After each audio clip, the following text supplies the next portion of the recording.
2026, the first event of the UFC. We are here, new year, got some stuff planned for more. Last year mainly just covered like fight nights, pay-per-views, boxing. Wow. This year I want to do some more like in between, fight weeks and stuff like that. Maybe put out one or two videos of like top 10, top like 3 strikers, top 3 grapplers, and then do multiple parts and stuff like that. Got some good stuff planned anyway, but we are back with the first video of 2026, UFC 324. Absolute belter to kick off the year. And let's get into it. The main event for the interim lightweight championship of the world. Justin Gaethje on my left versus Paddy Pimblett on my right. This is an absolute stellar of a fight. I'm absolutely gassed for it. Both guys have got something to prove here. Gaethje especially. Gaethje saying that it's do or die for him. If he loses this, he's retiring. He wants one more crack at the title. I'm super excited for this fight. It's going to be an exciting fight, let alone Justin Gaethje is exciting. Paddy Pimblett's been exciting in the UFC. But you know how we do it here. We're going to talk about one guy, records, good wins, losses, some notes about him, and then talk about the other guy. So we're going to get straight into it with Justin Gaethje on the left. Justin Gaethje being the ranked number 4 lightweight in the world. Record 26-5 with 20 of those wins by KO. Absolutely mental. He's got no submissions. 9 first round finishes. Like right there, the 20 KOs, only 6 of your fights have not been by KO. And I know the Michael Chandler one wasn't. The both Rafael Fiziev ones weren't. He's putting good people to sleep. His good wins on his resume. He's got Michael Johnson. At the time, Michael Johnson was the ranked number 5. Edson Barboza, when that Barboza was still really good. Cowboy Cerrone, when Cerrone made that great comeback. I want to say in 2018-19. Tony Ferguson, when Tony was still on his 11 or 12 fight win streak. Gaethje was the one to ruin that. Michael Chandler, Rafael Fiziev twice, and Dustin Poirier. So right there, some big names. Dustin Poirier, interim champ. Tony Ferguson, former interim champ. 2 former interim champs there. Michael Chandler, former Bellator. Rafael Fiziev being a top contender. Cowboy, former title challenger. The list goes on and on. Great names. A lot of great names. He's even got the James Vick one, but James Vick's not a top guy. Never has, never will be. But that was a sensational KO first round. If you haven't, give it a watch. But also, he's got 5 losses. But to be fair, when I say these losses, it's not really that bad. So his losses, he's got Dustin Poirier, former interim champion. Eddie Alvarez, former champion. Khabib Nurmagomedov, former champion. Charles Oliveira, former champion. Max Holloway, former champion. His 5 losses have all been to pretty much champions, apart from Dustin Poirier, but he's been an interim champion, basically the same thing. He has fought the best of the best. Great, stuff like that. He's an absolute legend. If he doesn't capture it, he's going to go down as probably... for me, it will rather be him or Dustin Poirier as the greatest 2 fighters ever to not win a world title. But some notes, I've written down. So he's dangerous to the end. And what I mean by that, he's an absolute kamikaze. We all know Justin Gaethje. He can knock you out in the first round. He can knock you out in the 5th round. He's dangerous no matter how long the fight goes. He's in it till the end. And he's dangerous. He is he's the do or die fighter. He really is. KO power, and he's a brawler.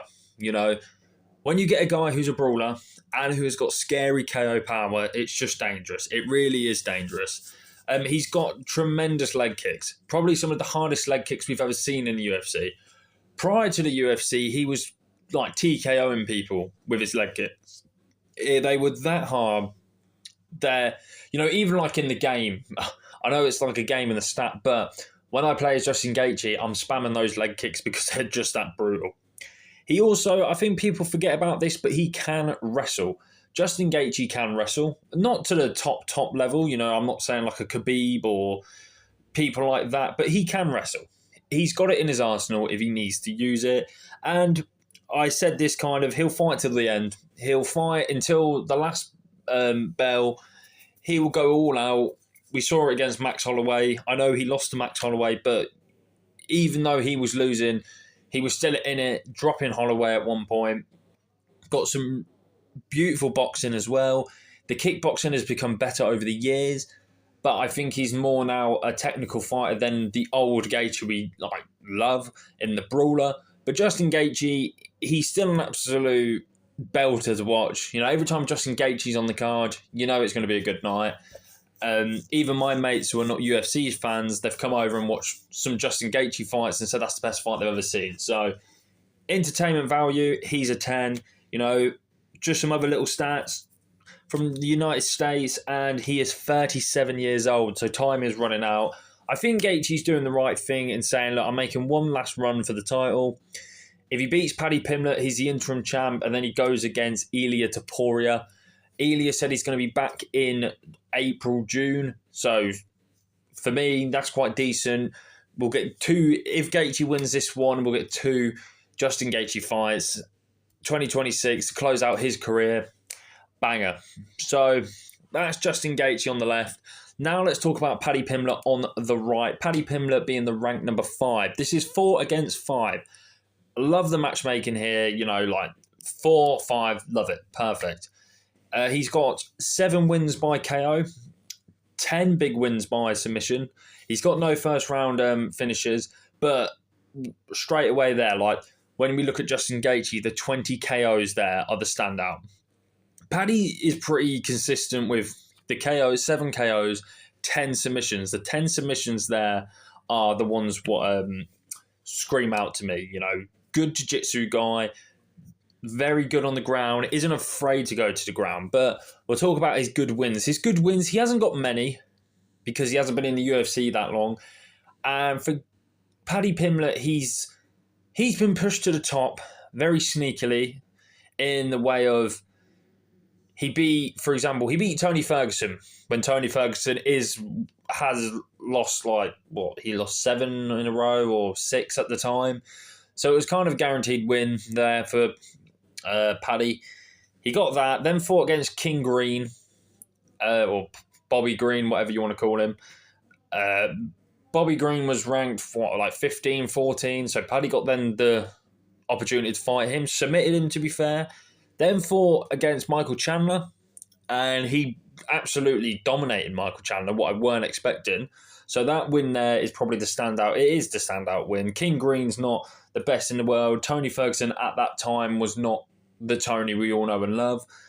But he's got 3 decent wins. But then like I said, he beat Michael Chandler. And then I think Chandler was ranked 7. And now he's ended up in the top 5, Paddy has. Not complaining, but I also think it's a bit unfair for the other fighters. But, notes I've got for Paddy Pimblett. I already mentioned this. He's a great jiu-jitsu guy. His jiu-jitsu is phenomenal. What we've seen against him, against King Green, when King Green went for the takedown, Paddy reversed it and then got him in a submission and choked him out cold. He's not afraid to be on the ground. He's more than happy to go to the ground. If you're going to take him down, he's like, you know what, we're here now, let's crack on. He will find a way. He's very crafty in the way his jiu-jitsu is. It's nice. It's unexpected. It's a bit unorthodox, to be fair.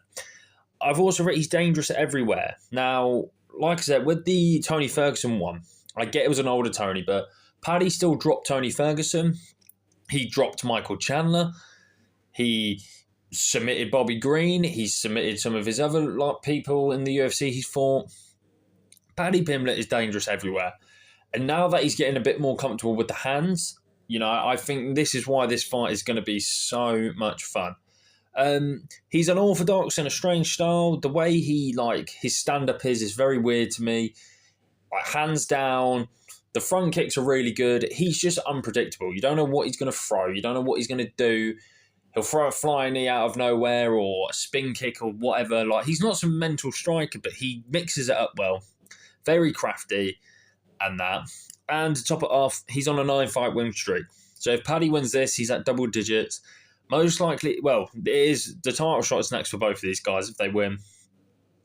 I think for Paddy, it's not the end of the world if he loses. He's lost to Justin Gaethje. You know, he's already a former interim champ and BMF champ. Gaethje is. Paddy's still got a couple of good years in the sport. And there's some other things. Paddy's from England and he's 31 years old. I like to add the age gap here. But yeah, good stats there. Both of them are going to put on a show. Prediction time. Who do I think is going to win this? Right. I should be supporting Paddy Pimblett because, you know, like, support your own. Paddy's from England. I'm obviously from England. But Justin Gaethje it's Justin Gaethje and Max Holloway are my two favourite fighters. The two fighters I first really watched were Max Holloway, Justin Gaethje. And I'm going with Justin Gaethje for this one for also more the reason of it's the last dance for him. If he doesn't win this, he's done. If he wins, he's going against Ilya. Do I think he beats Ilya? No, but the chance is there with Gaethje. You can never count Gaethje out. So I'm rooting for Justin Gaethje. Like I said, Paddy's still got a few good years in this sport. Like another good 3-4 years. Paddy, I don't know if he will ever be champion, but he'll definitely fight for that title if he loses for this anyway. You know, if he loses this fight, regardless, we all know as hardcore UFC fans, even casual fans, Paddy Pimblett will fight for the title at some point. It has to happen. It will happen. He's good. He's underrated. Like, I think people give him a lot of stick, but he keeps winning and winning and winning. Some people thought he was going to lose to Tony. Well, that didn't happen. Some people thought, King Green's too fast for him with the boxing. Okay, submits him, wins. The Michael Chandler one, I was a doubter for the Michael Chandler one. I did not think Paddy Pimblett was going to beat Michael Chandler. I thought Chandler had too much experience, too explosive, and Paddy got out there and did what I thought Chandler was going to do to him. So my predictions is I'm going with Justin Gaethje and I'm going to go with a decision. But don't rule it out that Paddy Pimblett can't win because Paddy Pimblett can certainly win this. It's a 50-50 fight. I think if this was Justin Gaethje when he was in his prime, like 33, 34, I think Paddy would have been absolutely demolished by Gaethje. But yeah, that's my predictions. I'm going with Justin Gaethje on a decision. I think Paddy's good enough to survive, and that's what I'm going for. But an absolute belter of a main event. We've still got quite a few fights to cover. I've done quite a few, to be fair. Obviously, we've got O'Malley, Yadong, Cortez v. Lewis, Allen v. Silva, and Nurmagomedov v. Figueiredo. We've got another good, decent fights to cover. They're all going to come out today. And I've also got another video lined up later. That might be coming tomorrow, to be fair. We'll see. But stay tuned to the channel. We are back now. 2026 is moving. Next week, well, I know the fight is next week, but the following week we've got Volk v. Lopez. So just stay tuned to the channel. I know it's been quiet, but we are back. Like, subscribe, comment, because I love hearing you guys' opinions on it. In a bit.